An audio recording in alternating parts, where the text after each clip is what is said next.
Innal hamdalillah nasta'inuhu wa nastahdihi wa nastaghfiruh wa na'udzu billahi min syururi anfusina wa min sayyiati a'malina may yahdihillahu fala mudilla lahu wa may yudlilhu fala hadiya lahu. Asyhadu an la ilaha illallah wahdahu la syarika lahu wa asyhadu anna Muhammadan 'abduhu wa rasuluhu alladzi la nabiyya ba'da amma ba'd. Rabbi syrah li sadri wa yassir li amri wahlul 'uqdatam min lisani yafqahu qawli. Allahumma inna nas'aluka 'ilman nafi'an wa rizqan thayyiban wa 'amalan mutaqabbalan. Hadirin ikhwafillah rahimani wa rahimakumullah, Bapak Ibu semua yang dimuliakan Allah. Berbahagia sekali pada pagi hari ini kita bisa melanjutkan kembali hadirin di antara ikhtiar kita mendekat kepada Allah, lebih mengenal hadirin nama dan sifat-sifat Allah yang Maha Agung. Di pagi hari ini kita akan hadirin mempelajari nama dan sifat yang sering kita sebut di dalam sholat-sholat kita hadirin. Ketika kita ruku, kita seringkali bertasbih Subhana Rabbiyal Azim. Maha suci Engkau ya Allah, Al-Azim, yang Maha Agung. Hadirin Bapak Ibu subhanallah, saya ingin berikan pengantar hadirin di dalam surat Al-Haqqah ayat ke-30 sampai ke-30.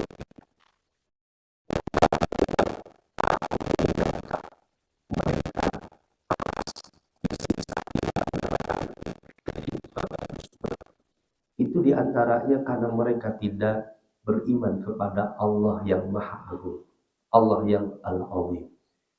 Kita bersyukur sekali pada pagi hari ini, di dalam hati kita itu hadirin begitu rela untuk bersujud kepada Allah, menempatkan bagian tubuh kita yang paling mulia di bagian yang paling rendah dalam kehidupan kita. Kita membungkuk ruku di hadapan Allah. Mustahil kita rela dan ridho hadirin sujud dan ruku kecuali karena ada Allah Al-Azim di dalam hati kita.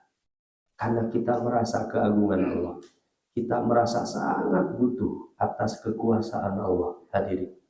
Nah, di dalam surat Al-Haqqah Allah sampaikan siksaan yang begitu keras kepada para penghuni neraka hadirin. Allah berfirman, A'udzu billahi minasyaitonir rajim. Khudhuhu faghullu. Peganglah dia. Faghullu, belenggulah tangannya. Ini faghullu itu kata para ulama. Para penghuni neraka, mereka membelenggukan tangan-tangan mereka di leher-leher mereka. Jadi ketika di dalam neraka mereka terlihat begitu terhina sekali, terikat tangan-tangan mereka di leher-leher mereka. Tsummal jahima sallu. Kemudian masukkanlah ia ke dalam api neraka yang menyala-nyala. Hadirin Bapak Ibu semua, diperhatikan kata sallu. Bahasa Arab bentuk kata dalam istilah ilmu tasrif, bentuk wazan fa'ala yufa'ilu, ada tasydid sallu. Ini maknanya mudha'af dalam ilmu tasrif. Itu diantara maknanya litakfir. Mereka dimasukkan ke dalam neraka sekali, dimasukkan berulang-ulang, dan berulang-ulangnya bukan sedikit, itu banyak. Itu istilahnya solu. Begitu terhina mereka di dalam neraka. Mereka terbelenggu, kemudian dimasukkan ke dalam neraka.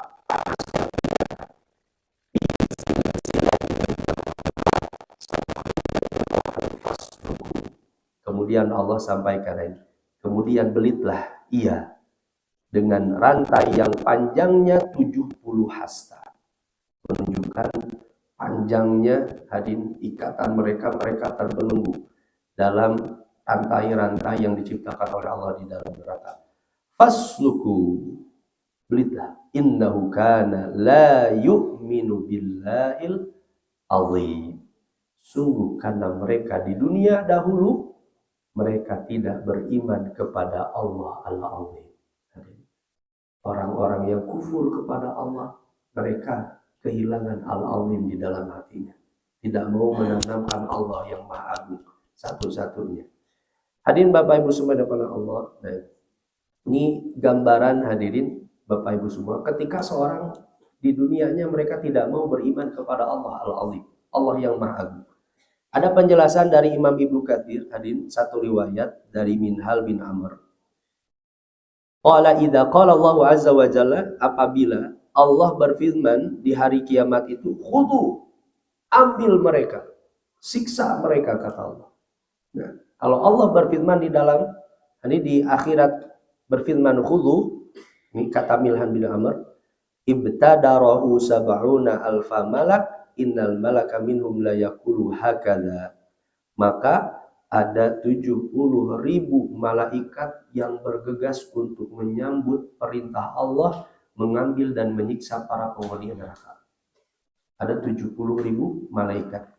Yang satu malaikatnya saja, dulu saya pernah sampaikan ketika membahas hadirin kitab Azabun Nar fil Quran wa Sunnah, tentang siksa neraka di dalam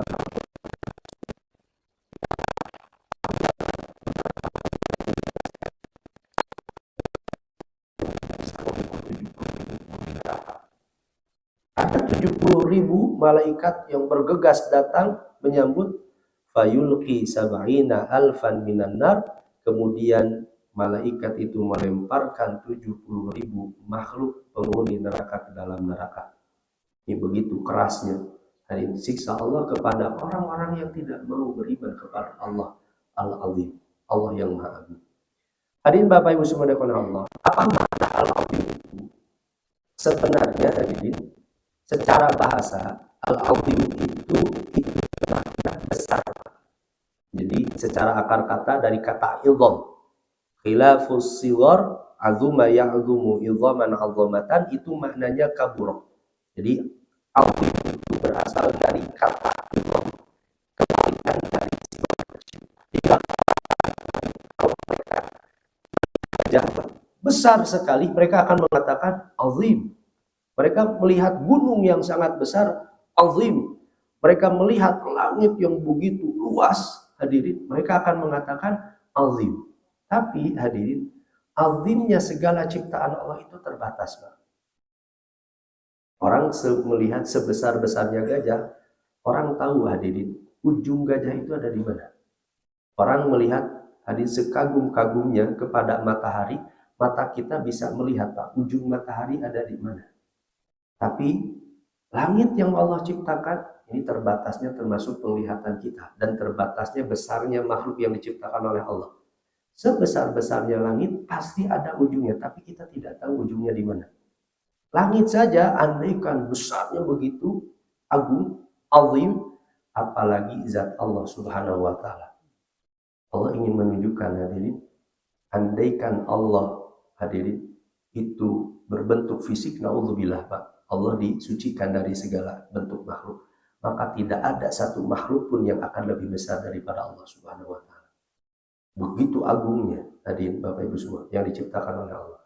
Dalam satu riwayat, para ulama seringkali meriwayatkan, kita kalau ingin menggambarkan betapa besarnya zat Allah Subhanahu wa taala, itu jangankan dibandingkan dengan Allah, tapi kalau kita bandingkan dengan arash dan kursinya Allah, arash sebagai tempatnya istiwanya Allah Azza wa Jalla, dan kursinya Allah Subhanahu wa taala dibandingkan dengan alam semesta saja, kecil sekali alam semesta.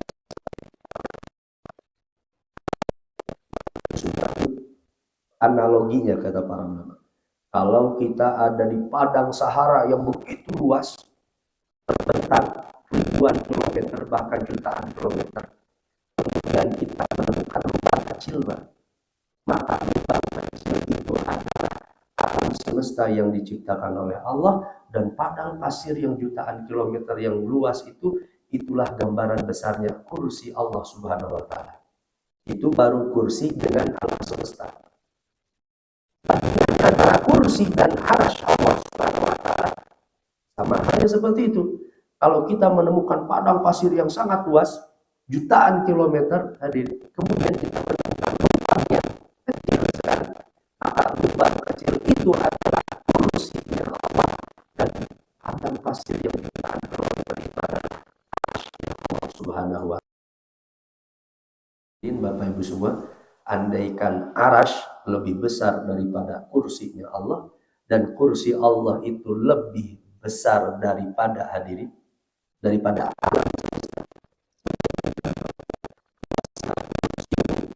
sama kursi Allah seluruh daripada alam semesta yang Allah ciptakan. Kira-kira hadirin kita di hadapan Allah kecil.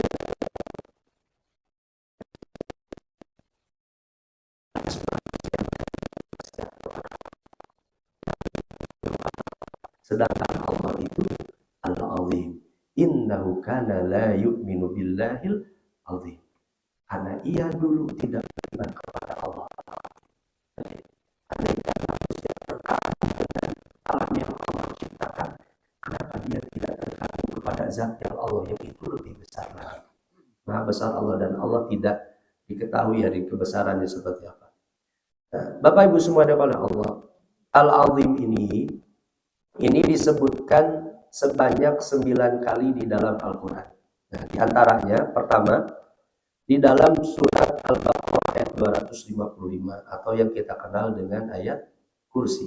Hadirin, Allah berfirman, Allahu la ilaha illa huwal hayyul qayyum la ta'khudhuhu sinatun wa la nawm lahu ma fis samawati wa ma fil ard man dzalladzi yashfa'u indahu illa bi'idnih ya'lamu ma baina aydihim wa ma khalfahum wa la yuhituna bi syai'in min 'ilmihi illa bima syaa' wasi'a kursiyyuhus samawati wal ard.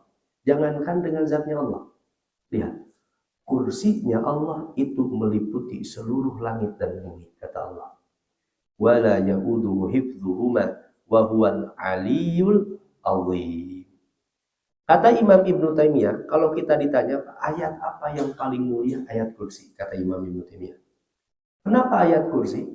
Karena jika ayat-ayat yang lain kadang di dalamnya membahas tentang makhluk, tentang ibadah, tentang penciptaan, tapi di dalam ayat ini Allah hanya membicarakan tentang siapa Allah Subhanahu wa taala.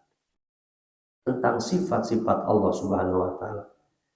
Tiada ilah kecuali Allah, Al-Hayyul Qayyum, Allah yang maha hidup.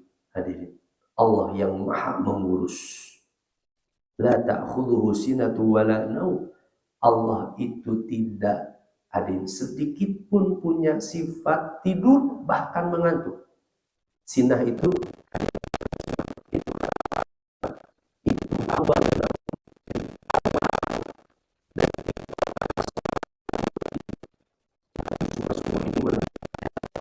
satu waktu detik ketika mengantuk. Nah, itu namanya sinah dalam bahasa Arab. Sinah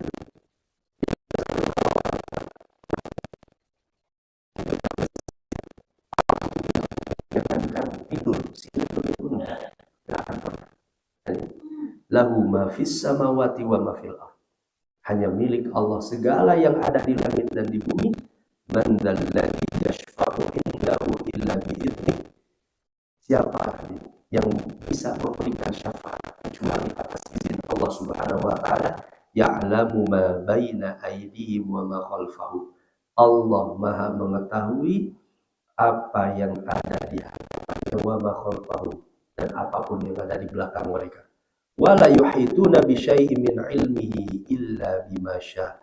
Dan mereka tidak akan meliputi sedikit pun dari ilmunya kecuali apa yang Allah kehendaki. Wasi'a kursiyyuhus samawati wal ard. Bahwa kursi Allah meliputi seluruh langit dan bumi. Wala ya'uduhu hifdzuhuma. Allah tidak sedikit pun lelah. Bapak Ibu semua, kita mengurus anak, satu anak saja. Ibu-ibu kira-kira mengurus satu anak capek nggak, Bu? Capek ya, satu anak pasti apa yang nggak capek? Nah, pasti ada capeknya. Hadirin, mengurus satu anak saja capek, Bu. Kira-kira Bapak Ibu semua, Allah mengurus jutaan manusia, jutaan makhluk, benda-benda, seluruh planet, hadirin. Wala ya'udhu hifdhuhuma. Tidak ada sedikit pun lelah pada zat Allah Subhanahu wa taala dalam mengurus alam semesta. Wa huwal aliyyul azim. Dialah Allah yang maha tinggi dan Allah yang maha agung. Hadirin Bapak Ibu subhanahu Allah, atau di dalam ayat yang lain hadirin. Fasabbih bismi rabbikal azim. Bertasbihlah engkau kepada nama Rabbmu al-azim, yang maha agung. Harus tergambar hadirin, terbayang oleh kita semua ketika kita menghadap Allah, dan zikir di antara zikir yang paling banyak itu adalah Allahu Akbar. Allah yang paling besar. Supaya kita merasa itu sangat kecil sekali di hadapan Allah. Sangat kecil. Tidak ada apa dibandingkan Allah Subhanahu wa Ta'ala. Sehingga kita sangat kepada Allah Subhanahu wa Ta'ala. Yang kedua, orang yang mengenal Allah Al-Azim itu akan sangat bahagia sekali meminta beribadah kepada Allah. Karena Allah yang Maha Agung sekali Allah mengurus urusan kita yang sangat kecil. Ketika kita minta sesuatu, kita tahu Allah Al-Azim. Bagi Allah itu sangat mudah untuk mengabulkan permintaan kita yang ini, permintaan kita yang ini, permintaan kita yang ini. Karena kita tahu Allah itu Al-Azim, yang Maha Agung. Apa kata para ulama di makna Al-Azim? Yang pertama, ini kata Imam Az-Zujaj. Ini kita lihat sekarang terlebih dahulu penjelasan para ulama tentang Al-Azim. Kata Az-Zujaj, makna Al-Azim itu Dzul 'azamati wal jalali fi mulki wa sultani, kadzalika ta'rifuhul arab fi khutabiha wa muhawaratiha, yaqulu qailu man azimu bani fulan. Makna Al-Azim itu adalah zat yang memiliki keagungan dan keperkasaan dalam kerajaan dan kekuasaannya. Kekuasaan Allah, kerajaan Allah, Allah sangat agung dan tidak ada yang lebih agung daripada Allah Subhanahu wa Ta'ala. Di dalam orang Arab, ini kata Az-Zujaj, kalau mengatakan Pak, ada orang Arab datang kepada satu kaum, kemudian mereka akan bertanya, Pak, siapa tokoh yang paling dihormati, diagungkan, dimuliakan pada kelompok itu? Mereka akan berkata seperti ini, man azimu ba'ni fulan al-yaum. Siapa tokoh yang paling besar hari ini di Bani Fulan? Mereka akan mengatakan azim. Orang Arab hadirin, ketika mereka mengatakan tadi innahu kana la yu'minu billahil azim, orang Arab langsung paham, al-azim itu ingin menunjukkan Allah satu-satunya zat yang paling agung, tidak ada yang lebih agung kecuali hanya Allah Subhanahu wa Ta'ala. Ini makna al-azim. Nah, yang kedua, dikata Imam Al-Asbahani, beliau mengatakan al-'azamatu sifatun min sifatillah la yaqumu laha khalq. Al-'azamah, keagungan, itu merupakan salah satu sifat-sifat Allah yang tidak ada satu makhluk pun yang bisa memiliki keagungan ini. Wallahu ta'ala khalaqa bainal khalqi 'azamatan yu'adzibu biha ba'duhum ba'dan. Memang manusia pun, kata Al-Asbahani hadirin, bisa memuliakan satu sama lain. Ada seorang manusia dimuliakan, diagungkan,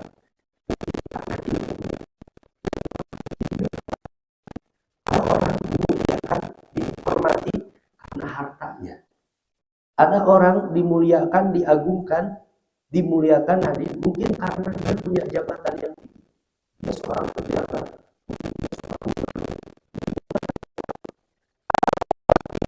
karena kebaikannya. Dalam bahasa Arab mereka pun azim, dalam bahasa Arab. Tapi kemuliaan manusia itu terbatas hanya satu sifat saja.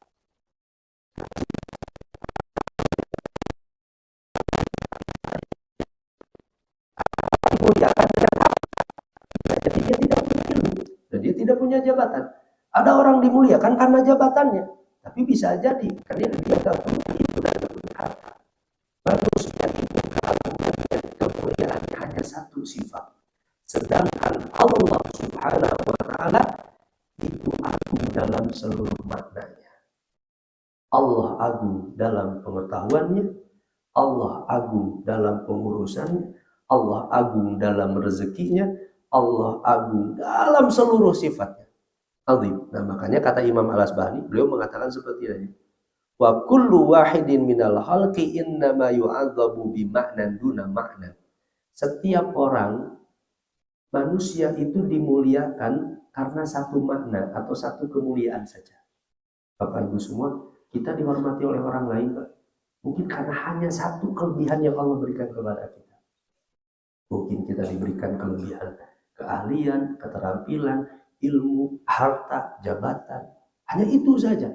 Tapi Allah Subhanahu wa taala, wallahu yu'azzamu fil ahwali kulliha. Sedangkan Allah diagungkan dalam seluruh sifat-sifatnya. Allah itu agung dalam pembendaharaan kekayaannya. Tidak ada yang bisa memiliki kekayaan yang lebih daripada Allah. Allah diagungkan dengan kerajaan yang maha agung. Allah diagungkan dengan bala tentaranya yang tidak akan pernah orang tahu sebanyak apa bala tentara yang dimiliki oleh Allah Subhanahu wa taala. Fayan bagi liman arafa haqqa azamatillah, maka kata beliau, kata Imam Al-Asbahani, ini masuk ke dalam cara mengamalkan al-azimah. Siapa saja yang mengenal hak keagungan Allah, an la yatakallama bi kalimatin yaqrahu Allah. Dia tidak pantas untuk berkata satu kata pun yang dimiliki oleh Allah Subhanahu wa taala. Hadirin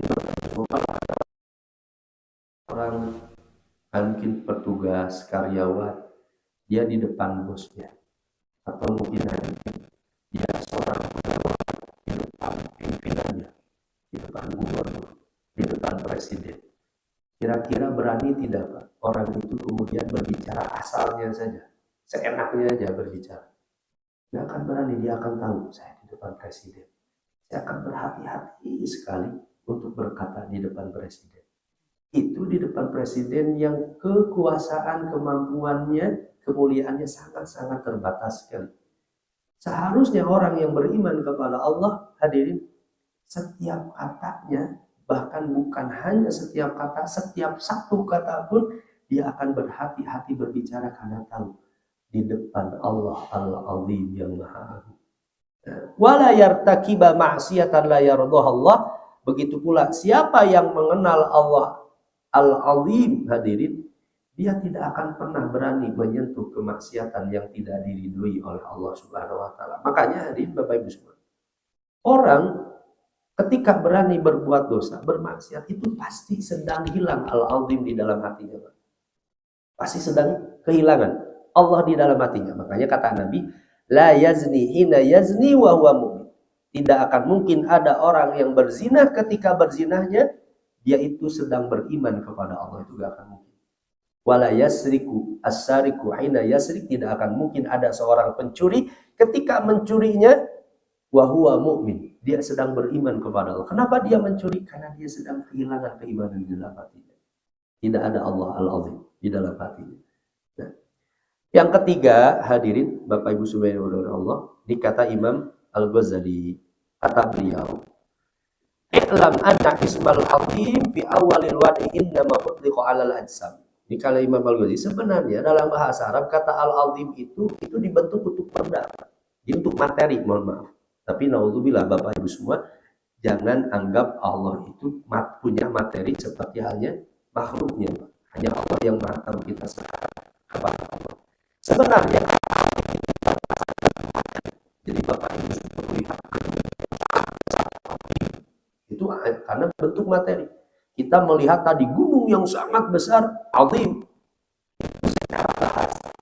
Tapi kemudian al-azim itu dipinjam, kata Imam Al-Ghazali. Ini salah satu contoh, beliau mengatakan, "Tsumma wa yanqasimu ila 'azimin yamla'ul 'ain wa ya'khudhu minha ma'khadan wa ila ma la yatasawwaru an yuhital basar bi jami'i atrafihi kal ardi was sama." Mata kita kemudian sangat besar, bahkan termasuk bumi dan langit kita sangat besar sekali. Itu sama. Itu dalam bahasa Arab namanya azim. Fa innal fil azim, gajah pun azim. Walakinnal basar qad yuhitu bi atrafihi. Tapi sebesar-besarnya makhluk yang diciptakan oleh Allah, mata kita bisa melihat, Pak. Ujung gajah di mana tadi? Ujung matahari di mana? Itu kata Imam Al-Ghazali. Tapi termasuk matahari, hadirin, mohon maaf, langit, hadirin, saking besarnya, terbatasnya mata kita pun tidak tahu ujungnya ada di mana. Andaikan, hadirin, yang setiap hari saja kita melihat langit yang kita tidak tahu ujungnya di mana, yang begitu besar ini, seharusnya kan kita lebih takut kepada siapa yang menciptakan langit dan bumi ini. Makanya di dalam Al-Quran, inna fi khalqis samawati wal ardi hadin wa ikhtilafil laili wan nahar la ayatin li ulil albab. Sungguh penciptaan langit dan bumi dan pergantian siang dan malam itu terdapat tanda-tanda kekuasaan Allah. Makanya kata Nabi, Nabi mengatakan wailun liman qara'a hadzal ayat wa lam yatafakkar biha. Celaka sekali siapa saja yang membaca ayat ini kemudian tidak merenungkan ayat ini. Andaikan dia melihat langit yang begitu luas, seharusnya dia sangat takut sekali dan sangat mengagungkan sekali zat Allah yang menciptakan langit, yang kita tidak tahu Pak, secara akal batas besarnya Allah itu seperti apa. Tidak pernah terbayangkan.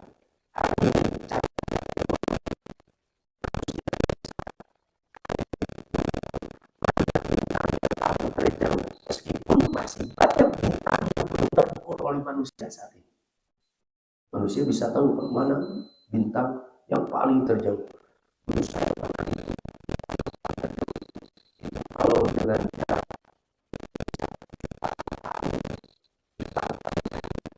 orang kalau naik beca saja ke planet bintang yang paling jauh, kira-kira samanya kapan?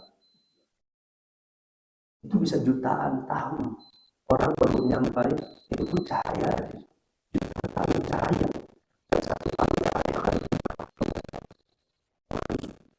jauhnya luar biasa. Itu bintang yang terjauh itu pun bukan yang terjauh memang secara hakiki.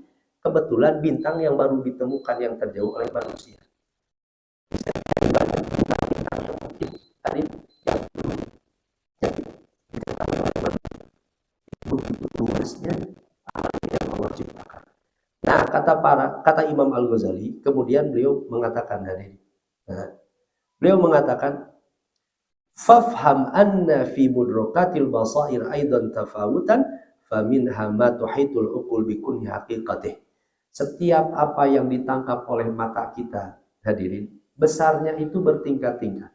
Tapi ada sesuatu yang masih mungkin akal kita bisa menerka, mungkin besarnya sekian, besarnya sekian. Akal kita bisa menentukan, seperti hal tadi, manusia bisa menentukan, Pak. Jauhnya bintang yang paling terjauh, manusia dengan akalnya bisa menentukan, meskipun manusia belum pernah, hadirin, menginjak ke bintang yang paling terjauh itu, akalnya bisa menentukan. Wa minha ma taqsurul uqul anhu wa ma taqsurul uqul anhu yanqasimu ila ma yatasawwaru yuhitu bihi ba'dul uqul wa in qasara anhu aktsaruha wa illa ma la yatasawwaru in an yuhitul aqlu aslan bi kulli haqiqati. Dan ada sesuatu, kata Imam Al-Ghazali, sesuatu yang sampai kapanpun mata kita bahkan akal kita tidak akan pernah mampu menggambarkan sesuatu hal hakikat besarnya seperti apa.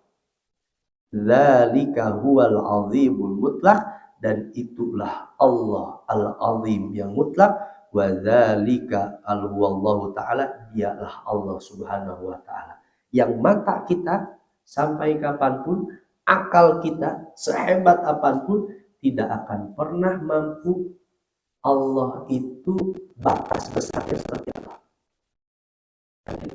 Batas besarnya seperti apa. Andaikan langit saja yang diciptakan oleh Allah, manusia tidak mampu menghitung. Langit itu luasnya seperti apa? Bapak Ibu semua cari hari ini para ilmuwan yang bisa menebak luas langit itu seperti apa secara ilmiah. Langit saja yang diciptakan oleh Allah, tidak ada satu manusia pun yang mampu menghitungnya. Jangankan untuk menginjaki ujung langit, Pak, menghitungnya pun nggak bisa. Menghitungnya pun bisa. Andaikan langit yang diciptakan oleh Allah saja tidak mampu dihitung oleh akal manusia, apalagi zat Allah subhanahu wa ta'ala. Kira-kira secara akal kita besarnya Allah seperti apa? Tadi besarnya seperti apa? Begitu kecilnya kita di hadapan Allah subhanahu wa ta'ala al-azim, Allah yang maha agung, yang maha besar. Baik, hadirin Bapak Ibu semua yang oleh Allah. Nah, kemudian ini sekarang kita masuk kepada faidah, Pak. Apa faidah kita mempelajari sifat al-azim? Yang pertama, hadirin, tentu ini yang paling utama. Kita setelah mengenal Allah al-azim, kita meyakini, mengimani Allah yang Maha Agung dalam segala sifatnya yang mutlak. Tadi seperti yang saya sampaikan. Allah agung dalam sifatnya, namanya, kekuasaannya, pengetahuannya, pendengarannya, penglihatannya, segala sesuatu apapun yang tidak akan bisa disamai oleh makhluk, bahkan lebih naudzubillah. Ini keagungan Allah. Makanya kata Imam Ibnu Qayyim al-Jauziyah, beliau mengatakan wa huwal azimu bi kulli ma'nan yujibu at-ta'zima la yuhsihi bihi min insan. Kata Imam Ibnu Qayyim, dialah Allah yang Maha Agung dalam setiap makna yang menuntut pengagungan yang tidak dapat dihitung dan difahami sepenuhnya oleh seorang manusia. Kalau kita tadi ditanya, seperti apa batasnya, hadirin, kekayaan Allah? Gak akan ada yang tahu.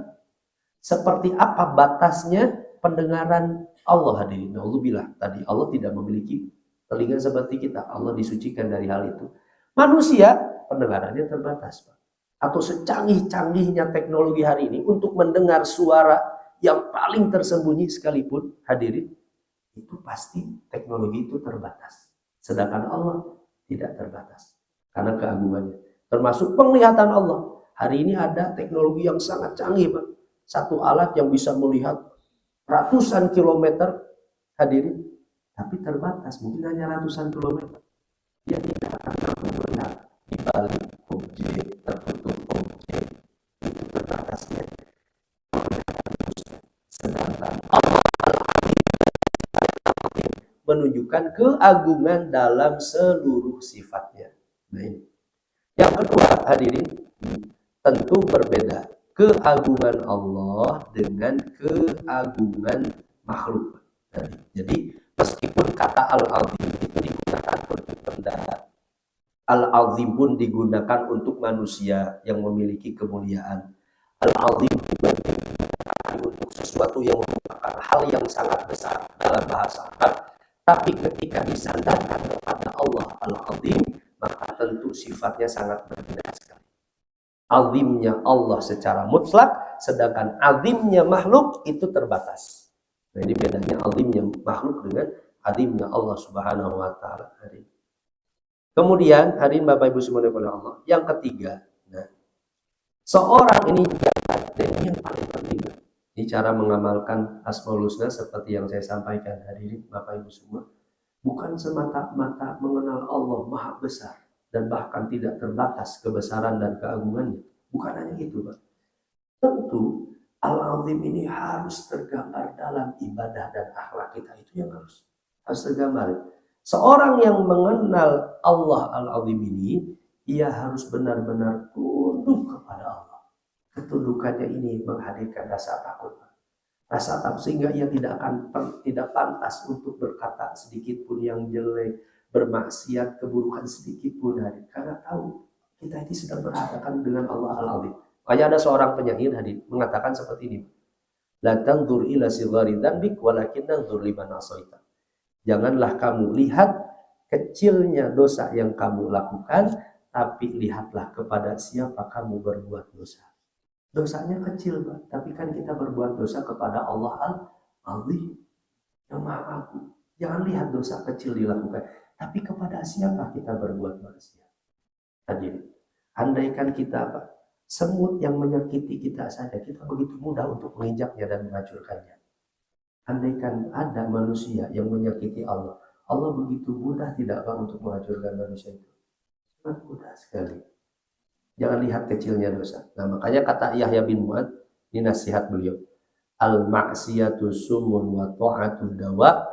Maksiat dosa itu adalah racun dan ketaatan itu adalah obatnya. Wala tahyal qulubu illa bi ta'ah. Hati tidak akan pernah hidup kecuali ketaatan kepada Allah. Wala tamutu illa bi.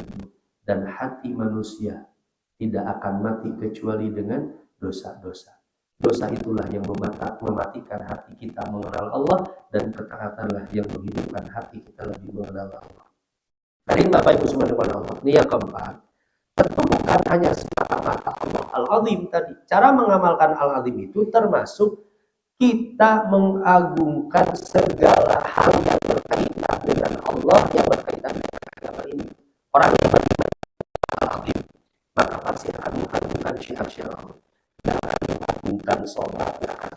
sholat. Dia akan mengagungkan saum, dia akan mengagungkan haji, dia akan mengagungkan Al-Quran, dia akan mengagungkan, dia akan mengagungkan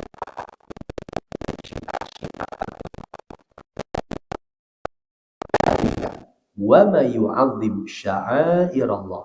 Demikianlah perintah Allah, siapa yang mengagungkan syiar-syiar Allah, fa innaha min taqwal qulub, karena sungguh itu timbul dari ketakwaan hati. Orang yang bertakwa itu, hadirin Bapak Ibu semua, pasti akan terlihat Pak, bagaimana dia memperlakukan syiar-syiar Allah. Dia tidak akan pernah meremehkan sholat, saum, haji, zakat Pak.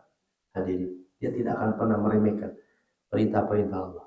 Ini ada satu teladan, hadirin, ini teladan bagaimana para ulama mengagungkan ibadah. Ini contoh Sa'id bin Al-Musayyab. Sa'id bin Al-Musayyab, beliau pernah mengatakan seperti ini, hadirin. Begitu beliau mengagungkannya sholat yang diperintahkan oleh Allah. Kata beliau, ma fatatni as-sholat fil jama'ati mundu arba'ina sana wa ma nadhartu ila qafa rajulin fi sholat mundu arba'ina sana. Selama 40 tahun aku tidak pernah luput dari sholat berjamaah. Selama 40 tahun.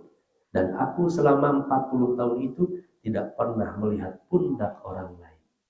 Di selama 40 tahun, Sa'id bin Al-Musayyab rahimahullah, beliau selalu berada di saf yang paling terdepan. Tidak pernah Pak, saf kedua, saf ketiga, selama 40 tahun. Atau di dalam riwayat yang lain, tatakbur. Ini muridnya Sa'id bin Al-Musayyab, muridnya jadi saksi. Muridnya Sa'id bin Al-Musayyab, beliau pernah mengatakan seperti ini. Manudiya li sholah mudhu arba'ina sana ila musa'idun fil masjid. Tidak pernah ada dikumandangkan selama 40 tahun kecuali Sa'id bin Al-Musayyab pasti sudah ada di masjid. Setiap kali ada dikumandangkan, pasti Sa'id bin Al-Musayyab pasti sudah ada di masjid. Bagaimana Sa'id Al-Musayyab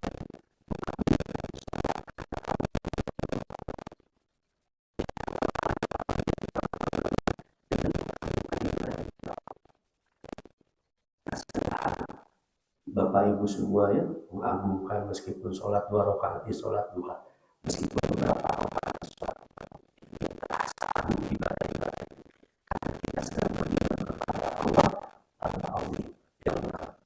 Dan yang terakhir, perbanyak doa di dalam sholat kita. Doa ini, Subhana Rabbiyal Azim. Ini kata ini Nabi, ala wa inni nuhitu an aqra al-Qur'an raqi'an aw sajidan. Ketahuilah aku itu dilarang membaca Al-Qur'an ketika ruku dan sujud. Fa amma ruku fa anzimu fihi rabb. Ketika ruku maka agungkanlah Rabb kalian.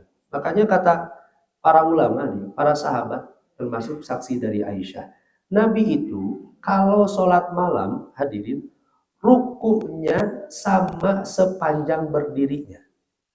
Ruku Nabi. Sedangkan kita ketahui Bapak Ibu semua, sholat malam Nabi itu bisa sampai 7 jam Pak. Kalau 1 rakaat Nabi, andap saja misalnya, 1 rakaat Nabi itu setengah jam. Ini makanya para ulama berbeda pendapat tentang hadis ini. Nabi itu ruku sama panjangnya dengan berdirinya. Maksudnya apa? Pendapat pertama, rukunya Nabi itu hadirin lama seperti berdirinya, ya sama. Kalau Nabi 1 kali rakaat berdirinya 15 menit, maka rukunya Nabi pun 15 menit. Rukunya Nabi. Itu pendapat sebagian ulama. Karena memang di teks hadisnya seperti itu. Rukunya Nabi itu sama panjangnya seperti halnya berdirinya. Bagaimana Nabi mengagungkan Allah? Subhana Rabbiyal Azim. Ini jadi dalil, kata para ulama, boleh sebanyak-banyaknya kita hadir memperbanyak tasbih itu di dalam, tapi catatannya hanya di sholat malam dan ketika sendiri. Tidak boleh orang imam berjamaah, dia ruku dan sujud lama sekali. Ruku, sujud, baca tasbih banyak atau sampai 10 menit sujud. Ini khawatir kalau terlalu lama.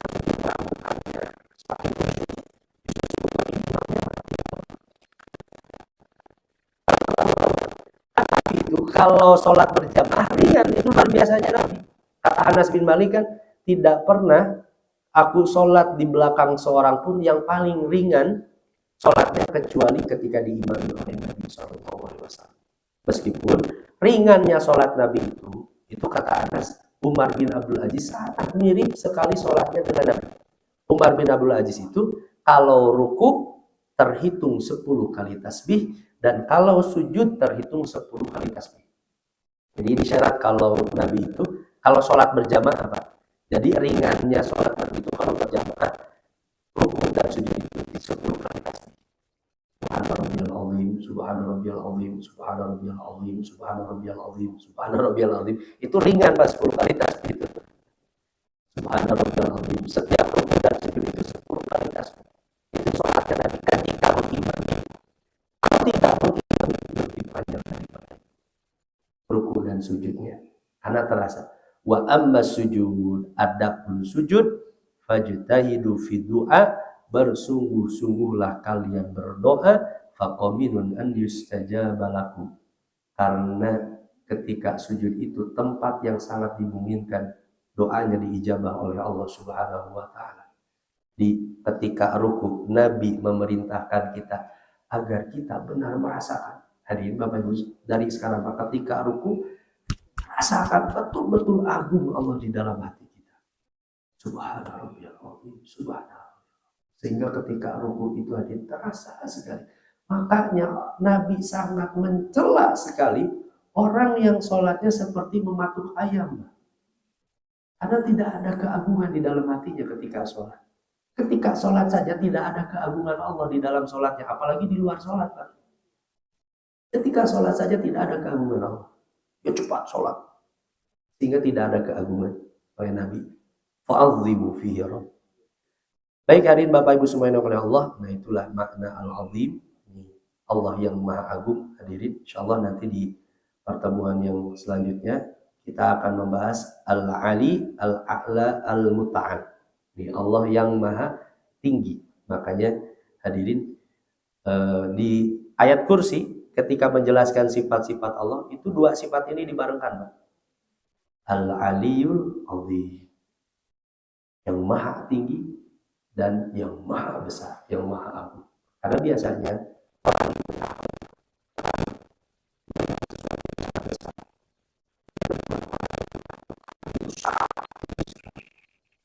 orang negara-negara ingin menampakkan kemajuannya, kesuksesannya dengan membangun gunung yang paling tinggi atau membangun bangunan yang paling tinggi hari ini. Sedangkan Allah al-aliyul azim, kata yang lain al-a'la, yang paling tinggi. Nah, insyaallah nanti kita akan bahas di pertemuan yang akan datang. Wallahu a'lam bishawab. Hanya itu mungkin hadirin Bapak Ibu semua yang bisa kita bahas pada pagi hari ini. Semoga bermanfaat dan jadi kekuatan amal soleh kita semua.